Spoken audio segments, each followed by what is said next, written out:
Right, this has just kicked off today then with a report from Daniele Longo, a journalist from Calcio Mercato, who has claimed that Javi Guerra is close to joining Manchester United, which is very interesting. There's no vague interested. There's no monitoring the situation. There's no preparing to think about speaking to his agent about a bid close to joining Manchester United. That's quite strong, isn't it?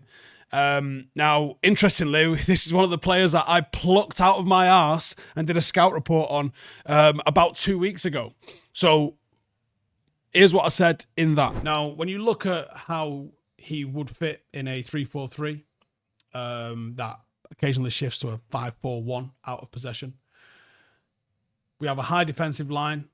We look to press aggressively to force turnovers. In possession, you're looking for two sort of athletic central midfielders.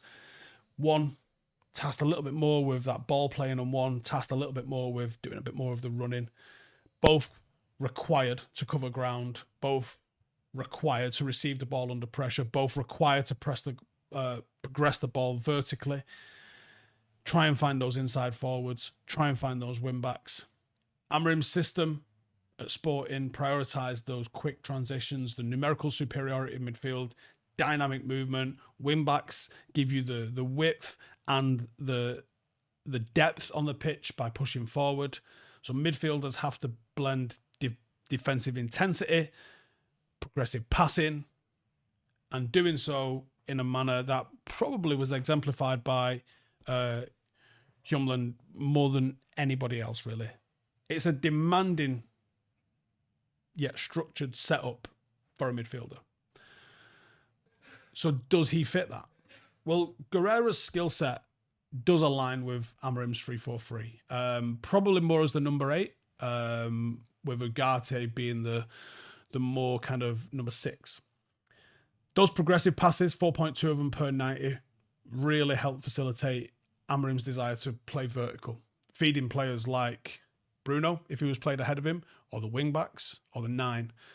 The 3.5 pressures per 90 would suit a high pressing system, and Guerrera's versatility would allow him to occasionally rotate in, maybe being one of the number 10s against a low block team.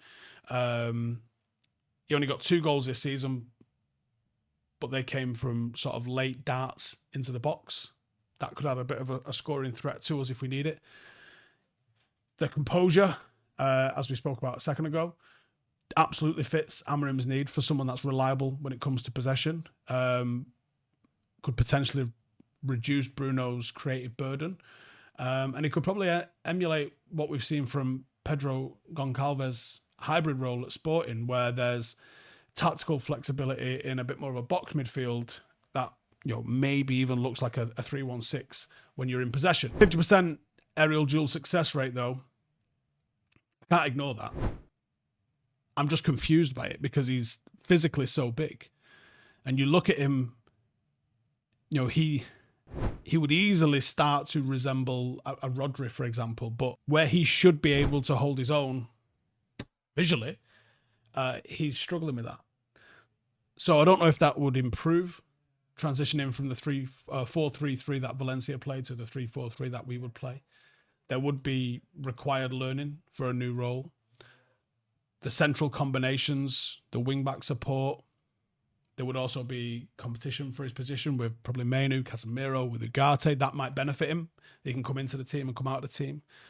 Ugarte's familiarity with the system probably means he would lock down the 6, and you would look at Menu for ball carrying, Casemiro for, you know, the all-round game, and that would maybe mean Guerrera could come in and be the successor to Casemiro. Now, like we said, they're 22 years of age, midfielder from Valencia, made 89 appearances for them since breaking into the first team just a few years ago.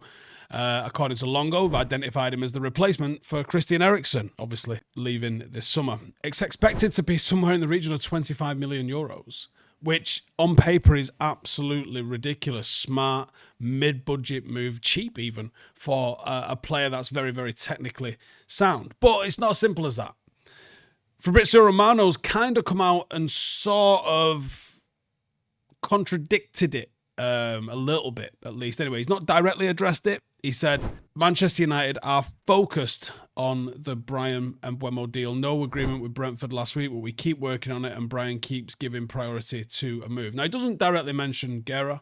There's no confirmation, and in the classic Romero fashion, the omission says as much as the words that he chooses to use. So either the Guerra deal is being worked on quietly in the background, maybe it's been lined up, or maybe that United are trying to get the Bryan Mbeumo deal done because we see that as a priority over a midfielder which might not even be guaranteed to start week in, week out anyway. Now, there's also another report, Hector Gomez, who's a pretty reliable source that's close to Valencia, that says Javi Guerra wants to hear Valencia's renewal offer and he still wishes to stay. Valencia are planning to present him with a new contract extension by the end of the week, which suggests that he hasn't actually mentally checked out. He's not pushing for a move if he is close to signing for United, according to Longo at least. But it's certainly not a player that's trying to force an exit. It's a young midfielder, embedded at the club that he came through at, knows what's going on at that club. But it seems like for once, one of our scout reports has been pretty close to the money. Probably United like him. Probably the fee is very reasonable for him. Probably is gettable. We know already that he fits the system. We did a whole scout report doing and looking at just that.